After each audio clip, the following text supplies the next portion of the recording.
Commercial cow-calf producers that are going to be selling calves at weaning next fall are often struggling with the question as to whether to use creep feed to add some extra pounds on those calves at weaning time.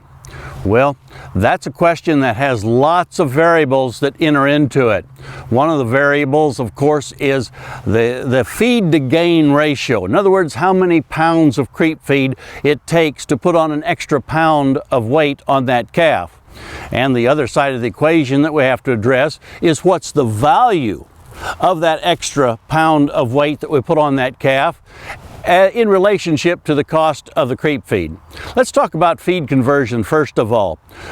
Research has shown us that feed conversions in creep feeding situations can vary quite widely to as low as 5 pounds of feed to get an extra pound of gain, on up to as high as 15, perhaps even close to 20 pounds of feed to get an extra pound of gain.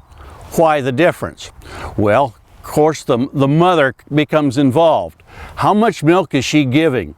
Is she an adult cow that's in good body condition in one of those years where there's plenty of grass and she's producing her genetic maximum in terms of milk? That cow, of course, is probably meeting the nutrient needs of that calf and his growth requirements, and the creep feed that's added on top will do very little in terms of increasing weight gain for the amount of feed that he consumes. On the other side of the equation might be thin 2-year-old cows that, in say a drought situation, aren't giving very much milk. They're in poor body condition, and so their milk production is lower than what their genetic capabilities would be. In that case, their calf benefits from getting some added creep feed going into his diet and improves his rate of gain pretty substantially.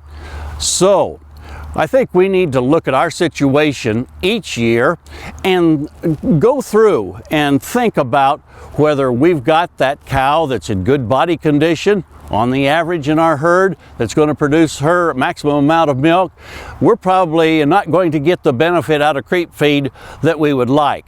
If, however, we've got a pasture full of thin 2-year-olds that we're concerned about their body condition, then putting out creep feed for their calves could show us some economic benefits. The other side of the equation, of course, is the value of added gain. Even though these calves at this time might be bringing $1.80 a pound at weaning time, the value of each added pound is not worth that much.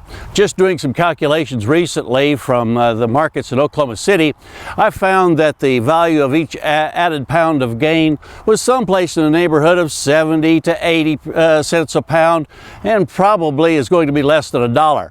So that helps us then think about how much we can spend in terms of creep feed dollars in order for each extra added pound of gain on our calves. I think you want to take time and do the calculations on your situation to make the best decision about using creep feed this year. Hey, we look forward to visiting with you again next week on Sunup's Cow-Calf Corner.